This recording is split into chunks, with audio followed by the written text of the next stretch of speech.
Astaghfirullahalazim allazi la ilaha illallahul hayyul qayyum atuub. Astaghfirullahalazim allazi la ilaha illallahul hayyul qayyum atuub.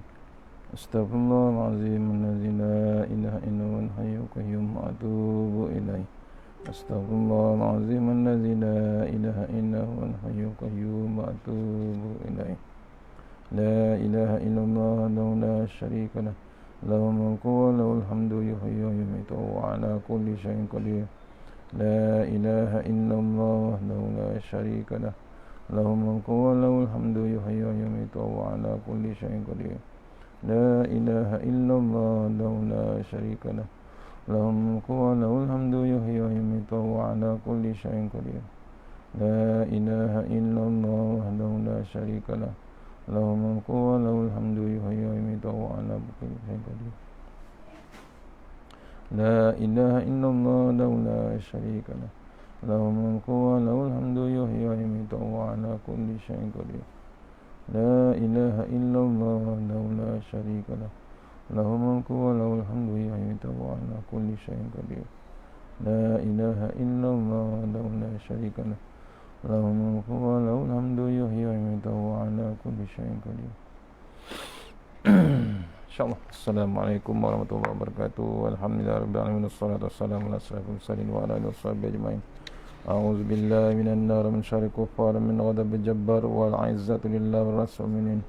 Allahumma ghanina bi halain haram wa bismika Allahumma ya daim ya hayyu ya fardu ya wid ya ahad ya samad. Allahumma shalli ala Muhammad wa ala ali Muhammad.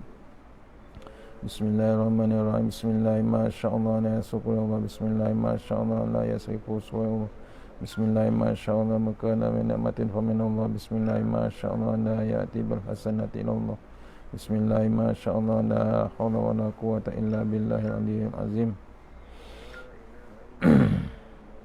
Rabbi shrah li sadri wa yassir li amri wa la tamil lisani yafqahu qawli. Fa ya ibadallah ittaqullaha usikum wa iyaya bittaqullah. Faqad faza muttaqun. Allah ta'ala inna hikmataka wa ansur alaina min hazamitika ya arhamar rahimin. Allahumma nas'aluka ridhaka wal jannah wa na'udzubika min sakhatika wan nar. Amin ya rabbal alamin. Alhamdulillah, jumpa lagi untuk sebentar menjelang maghrib. Kita kongsi sama-sama membaca 40 hadis jalan ke syurga. InsyaAllah mohon share sahabat-sahabat. Sepatutnya saya kuliah di Masjid Bandar Bukit Puchong. Mohon sahabat-sahabat sana share insyaAllah. Setakat mana yang boleh insyaAllah. Kita tengok Al-Fatihah. A'udzubillahi minasyaitanir rajim. Bismillahirrahmanirrahim. Alhamdulillah. Iyyaka na'budu wa iyyaka nasta'in. Shiratal mustaqim. Shiratal ladzina an'amta 'alaihim ghairil maghdubi 'alaihim waladdallin.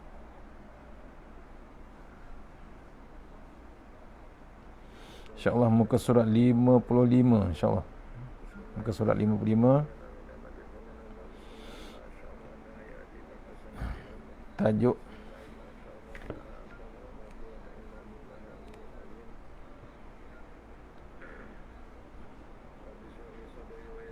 (52) insyaAllah.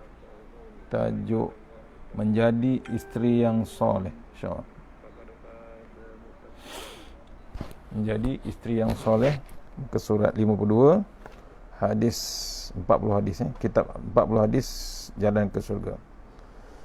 Allahumma salli ala sayyidina Muhammad wa ala ali sayyidina Muhammad. An Ummi Salamah radhiyallahu anha qalat qala Rasulullah sallallahu alaihi wasallam ayyumal amrati ayyumal amra'atin matat wa zawjuha anha radin dakhalatil jannah. Maksudnya riwayah At-Tirmizi wa qala hadis hasan. Daripada Ummu Salamah radhiyallahu berkata, Rasulullah SAW bersabda, setiap perempuan yang mati dalam keadaan suaminya redha kepadanya pasti masuk syurga. Hadis yang pendek ya, tapi pengertian dia panjang. Maksud hadis ini dari Ummu Salamah radhiyallahu an berkata, Rasulullah SAW bersabda, setiap perempuan yang mati dalam keadaan suaminya redha kepadanya masuk syurga. pasti masuk syurga. Allahu Akbar. Senangnya para isteri, para wanita, para muslimah masuk syurga. Salah satunya yang terhebat iaitu taat kepada suaminya, iaitu dapat redha daripada suaminya. Satu lagi hadis dituruti yang kedua. An Abi Hurairah radhiyallahu an qala Rasulullah sallallahu alaihi wasallam iza sallatil mar'atu hamsaha wa samat syahraha wa hasanat farjaha wa ata'at ba'laha dakhalat min ayyi abwabil jannati sya'at. Artinya daripada Abu Hurairah radhiyallahu anhu berkata, Rasulullah sallallahu alaihi wasallam bersabda, apabila seorang perempuan menjaga solat 5 waktunya, berpuasa pada bulannya iaitu Ramadan, menjaga kemaluannya dan mentaati suaminya, dia akan dapat memasuki syurga melalui pintu syurga mana yang dikhendakinya. Allahu Akbar. Tu mohon para muslimah, ya, para isteri, ya, para wanita-wanita yang terbaik di sisi Allah Ta'ala. Dua hadis yang nak memimpin ataupun memberi kita semangat nak masuk syurga. Amat mudah sebenarnya kalau dituruti dengan apa yang diperintahkan oleh Allah Subhanahu Wa Ta'ala, apa yang ditunjukkan oleh Rasulullah SAW. Tadi yang pertama, redha pada suaminya. Bukan dia redha, suami tu redha pada isteri dia. Keredaan suami tu pasal apa? Bila dia dah berkahwin, tanggungjawab sepenuhnya pada suami dia. Bila suami tu redha, automatik dia masuk syurga. Ni hadis yang sahih. Yang kedua, bila seorang perempuan tu jaga 5 solat, ya, 5 waktu solat, dijaganya teliti, ya, cermat, kata Tok Guru ni Aziz, ya, dia cermat dengan solatnya 5 waktu, ya. Kemudian berpuasa pada Ramadan. Ni tak lama lagi Ramadan, rancang-rancang lah, ya, para wanita, para muslimah, rancang waktu kita dengan keluarga. Kalau yang dah berkeluarga, jaga bab keluarga kita. Kemudian berpuasa Ramadan, kemudian menjaga auratnya, terutama kemaluannya. Yang hebat tu aurat lah, ya. Kadang-kadang kita, ya betul sayangkan Allah Ta'ala, tapi bab aurat ni kadang-kadang kita tak mencapai KPI yang sebenarnya. Kesempurnaan aurat, menutup aurat macam mana, tudung macam mana, kaki macam mana. Mengaji kadang kaki nampak, kaki tu nampak, perempuan ni, kata Ustazah Haidrus, ibarat macam kereta Ferrari, terlalu cantik yang Allah buat. Sebab tu jadi tatapan semua orang lelaki. Tu diperintahkan tutup sempurna auratnya. Kaki cukup pun sama juga. Dia tak kira pakai macam mana pun, dia tetap cantik. Tu, ya. Dia pakai kain pelikat pun nampak cantik. Tu wanita. Tapi sebenarnya ni yang penting, perintah Rasulullah, perintah Allah ialah jaga aurat. Tak kira di mana, ada kesempurnaan menjaga aurat. Tutup aurat yang sempurna, baru boleh, salah satu syarat untuk masuk syurga. Kemudian taat perintah suaminya, dan dia akan dapat masuk ke dalam syurga melalui pintu syurga mana yang hendak. Dia boleh pilih besok masuk pintu syurga, pasti. Itu kata Rasulullah SAW, pasti dia akan dapat masuk syurga. Keterangan, saya baca keterangan ni, Allah SWT memerintahkan para suami agar melayan isteri-isteri dengan baik dan memberi nafkah zahir dan batin kepada mereka. Suami juga diiktiraf sebagai ketua kepada pemimpin rumah tangga. Allah berfirman dalam surah An-Nisa ayat 19. Ada special surah untuk wanita. Ni ayat Al-Nisa ayat 19. Maksudnya wa ashiruhunna bil ma'ruf. Auzubillahi minasyaitonir rajim. Wa ashiruhunna bil ma'ruf. Sadaqallahu azim. Dan bergaullah kamu dengan isteri-isteri kamu itu dengan cara yang baik. Ini diperintahkan surah An-Nisa. Allah juga berfirman pada surah An-Nisa ayat 34, Ar-rijalu qawwamuna 'alan nisa'i bima faddalallahu ba'dahum 'ala ba'din wa bima anfaqu min amwalihim. Sadaqallahu azim. Kaum lelaki itu adalah pemimpin dan pengawal yang bertanggungjawab terhadap kaum perempuan. Oleh kerana Allah telah melebihkan orang-orang lelaki, yakni dengan beberapa keistimewaan atas orang-orang perempuan. Dan juga kerana orang-orang lelaki telah membelanjakan, yakni memberi nafkah sebahagian dari harta mereka. Perintah Allah Ta'ala. Supaya tanggungjawab lelaki adalah memimpin dan pengawal yang bertanggungjawab terhadap kaum perempuan. Tugasnya. Tak boleh dibiarkan isteri tu, anak perempuan tu macam tu saja. Kadang-kadang kita lupa sebagai ayah. Di ofis kita boleh pimpin ofis orang lelaki. Tapi di rumah sebenarnya kita pemimpin besar. Pasal apa? Tanggungjawab kita. Pasal apa? Kita dah terima. Aku terima akad. Aku terima nikah. Maksudnya tanggungjawab 100% kepada dia. Anak perempuan orang. Jangan kita main lepas tangan. Ni dalilnya, Allah telah melebihkan orang lelaki dengan beberapa keistimewaan atas orang-orang perempuan. Juga kerana orang lelaki telah memberikan nafkah sebahagian daripada harta. Perintah Allah Ta'ala. Oleh sebab itu, Allah mewajibkan para isteri supaya mentaati perintah suaminya selagi ianya bukan pada perkara maksiat. Selagi bukan benda maksiat, isteri wajib taat suami. Mereka tidak boleh mengizinkan seseorang masuk ke dalam rumah mereka sebelum mendapat keizinan dari suami terlebih dahulu. Ni jangan, ni dah banyak tinggal. Orang ketuk pintu, orang picit loceng, terus buka pintu.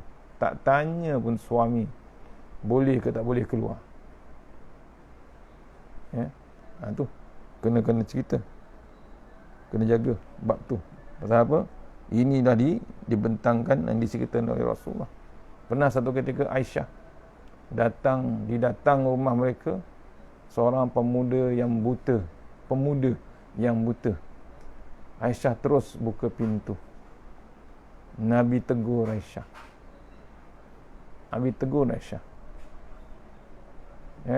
Tu.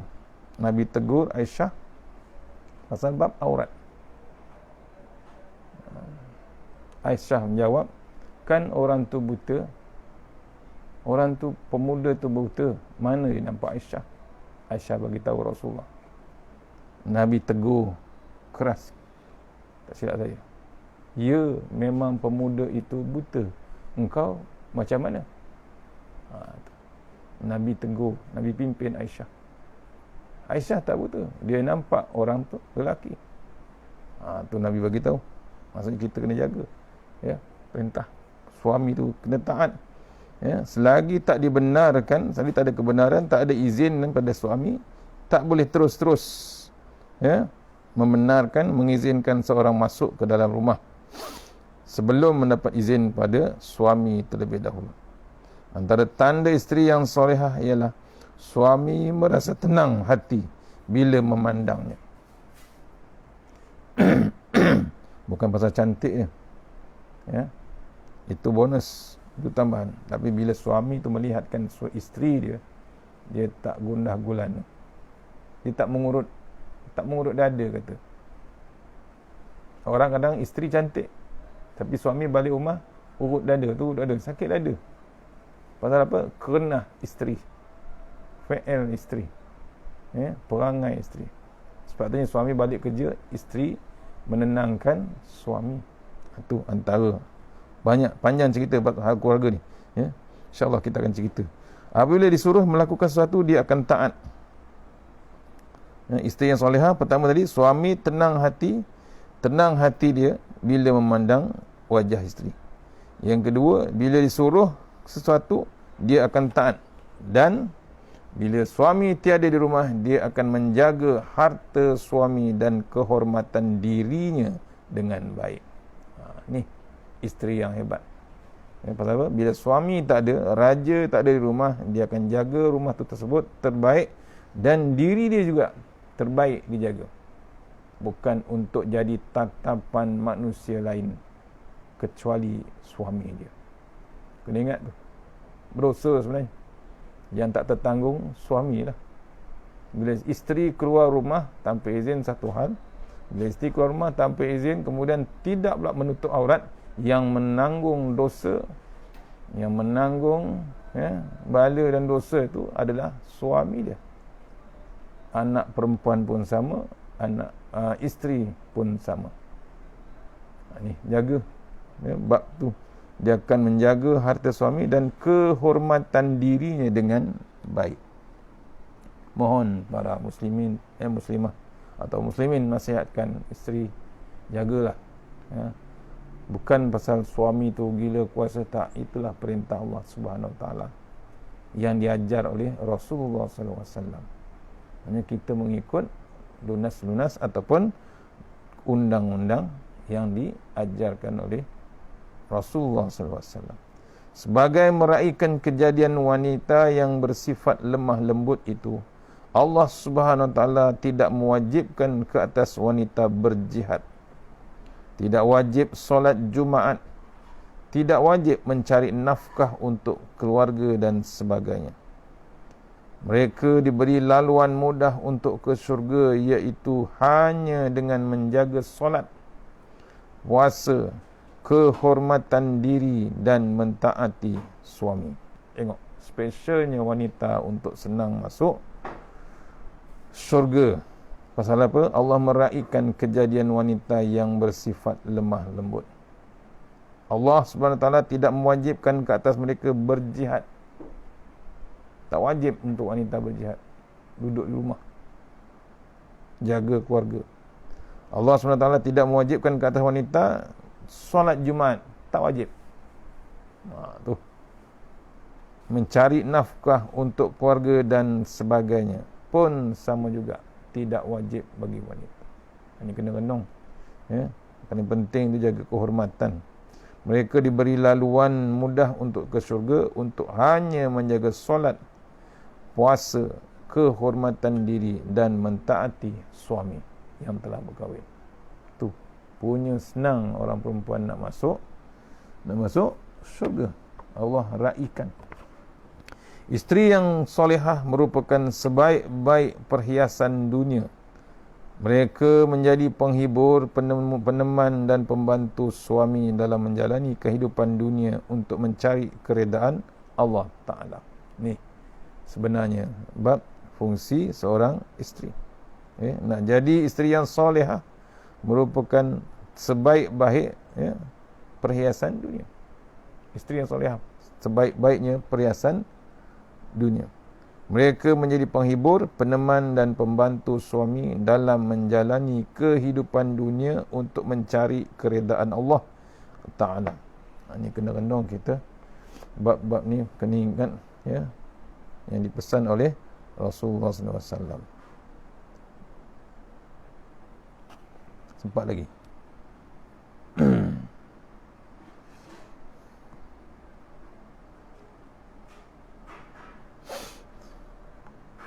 Habis bab hadis nombor 20.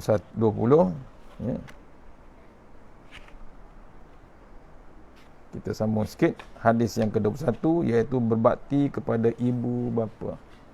Kita tengok. Daripada Talhah bin Muawiyah As-Sulami. As-Sulami radhiyallahu berkata, aku datang menemui Rasulullah SAW dan berkata, wahai Rasulullah, sesungguhnya aku ingin berjihad kepada jalan Allah. Baginda bertanya, apakah kamu masih mempunyai ibu? Aku berkata, ya. Baginda bersabda, berbaktilah kepadanya, syurgamu ada di sana. Allah, tuan-tuan. Ni. Itu satu lagi. Untuk ke syurga bukan bab jihad untuk berfisabilillah. Tapi dengan ibu dan ayah tu pun salah satu yang hebat untuk kita ke jalan syurga. Terlalu banyak jasa ibu dan ayah kepada kita. Mereka telah berkorban harta, jiwa dan raga dalam membesarkan kita untuk menjadi manusia yang berguna. Allah SWT menuntut kebaktian kita daripada ibu bapa seiring dengan pengabdian diri kepadanya. Allah berfirman dalam surah Al-Isra ayat 23. Kita baca maksudnya, lewat sikit. Tuhanmu telah memerintahkan supaya kamu tidak menyembah melainkan kepadanya semata-mata, dan hendaklah kamu berbuat baik kepada ibu bapa jika salah seorang daripada keduanya atau kedua-duanya sekali sampai kepada umur tua dalam jagaan dan peliharaanmu. Maka janganlah kamu berkata kepada mereka sebarang perkataan kasar, sekalipun perkataan Jangan kamu menengking mereka, tetapi katakanlah pada mereka dengan perkataan yang mulia, yang bersopan santun. Perangai jangan kita bimbangkan. Yang bimbang tanggungjawab kita. Anak yang soleh akan berusaha membalas jasa ibu bapanya seperti menggembirakan hati mereka, menyara kehidupan mereka, membawa mereka menunaikan umrah dan haji, memberi hadiah dan kata-kata pujian dan penghargaan kepada mereka. Jika ibu bapa meninggal dunia, anak yang soleh mestilah menyembahyangkan jenazah, menunaikan wasiat mereka, menghubungkan silaturahim dengan rakan-rakan mereka, dan sentiasa mendoakan kerahmatan dan keampunan untuk roh mereka setiap kali selepas solat. Dengan usaha ini, mudah-mudahan ibu bapa selamat daripada siksaan Allah. Ia juga menjadi satu peluang kepada anak yang berbakti untuk sampai ke syurga dengan selamat. Ni maknanya salah satu bukan jihad, bukan perang fisabilillah yang boleh masuk syurga je. Dengan kedua mak bapak kita ni yang masih hidup, buatlah kebajikan. Ya, itu antara yang disebut, tak silap saya, ada ulama beritahu, waktu Nabi nak baca khutbah, ditegur oleh Jibril, umatmu akan masuk neraka. Dengan pertama, bila diselawat, dia tak menyebut pun bab selawat. Yang kedua, bila bagi peluang Ramadan, dia tak gunakan sepenuhnya masuk bab bulan Ramadan. Yang ketiga, bila dibagi peluang untuk buat kebajikan kedua ibu bapanya, dia tak buat langsung. Umatmu masuk neraka. Nabi kata amin. Ni kena renung kita bab-bab tu, ya, antara yang menyebabkan kita tercampak ke neraka ialah dengan meninggalkan ibu dan ayah dia. Tak ambil tahu langsung dengan ibu ayah. Janganlah. Ya, ini dah nak dekat Syaban, ya. Dah hujung Rejab. Cubalah kita cari jalan untuk berbakti. Macam mana kita nak buat pun, cari jalan untuk berbakti. Perangai dia orang, PL dia orang, kerenah dia orang tu jangan difikir. Kita fikir dia ibu dan ayah kita. Sayangilah mereka. Ya. Sayangi mereka. Salah satu nak jalan ke syurga ialah dengan ibu dan ayah kita. Cari jalan tuan-tuan. Jangan tunggu raya baru balik. Jangan tunggu hari raya baru nak telefon. Ni sebelum Ramadan ni ataupun Ramadan, salah satu peluang untuk berbuat kebajikan dengan berganda-ganda ialah bersama dengan kedua ibu ayah kita. Bayangkanlah malam Lailatul Qadar kita bersama dengan ibu dan ayah kita. Sembahyang dengan dia, berbuka puasa, bersahur. Contohnya, renungkan. Ramai orang tak buat. Seronok berbuka puasa di surau atau masjid, tapi dia tak langsung, tak ada dengan sekali pun berbuka puasa di rumah ibu dan ayah, di kampung. Dia boleh buka puasa di Madinah, dia boleh buka puasa di Mekah. Sekarang dah 2 tahun tak dapat. Itu kemungkinan kemurkaan Allah Subhanahu Wa Taala. Kenapa kita membiarkan kedua ibu bapa kita menunggu-nunggu anak balik untuk bersahur, untuk berbuka puasa, meraung, menangis macam-macam. Ni kalau boleh carilah jalan. Bila Allah kenakan COVID sampai kita tak boleh ke Mekah, sampai kita tak boleh ke umrah, itu sebenarnya peringatan untuk kita pasal perangai kita melupakan ibu dan ayah kita. InsyaAllah dah hampir maghrib, ya. Dah hampir maghrib. InsyaAllah sama-sama kita berjemaah. Mana yang berpuasa, kita bersahur, berbuka puasa, diucapkan sama berbuka puasa. Dan yang penting ni, hadis yang akhir tadi, sama-sama kita jaga kedua ibu bapa kita. Kemudian wanita yang soleh tadi, jaga bab kehormatan diri, insyaAllah. Mana yang baik semuanya datang daripada Allah Ta'ala, yang lemah daripada saya, insyaAllah. Dalam maghrib kita sudahi surah Al-Fatihah. A'udzubillahi minasyaitanir rajim. Bismillahirrahmanirrahim. Iyyaka na'budu wa iyyaka nasta'in. Shiratal mustaqim. Shiratal ladzina an'amta 'alaihim. A'udzubillahi minasyaitanir rajim. Bismillahirrahmanirrahim. Allahumma tawil a'marana wa sahih ajsadana wa nawwir qulubana wa sabbit imanana wa ahsin a'malana wa si' arzaqana wa ilal khairi qaribna wa anis syarri minna wa qdiya wa dina fid din wa dunya wal akhirah. Ya Allah, panjangkan umur kami, sihatkan badan kami, terangkan hati kami, tetapkan iman kami, elokkan amalan kami, luaskan rezeki kami, dekatkan kami kepada kebajikan, jauhkan kami daripada kejahatan, tunaikan hajat kami. Tahasanna bizul jabarut wa tasanna bala wa tahallazila wa isrifanna bala wal waba innaka ala kulli syai'in qadir. Wassalamualaikum warahmatullahi wabarakatuh. InsyaAllah jumpa lagi. Assalamualaikum warahmatullahi wabarakatuh.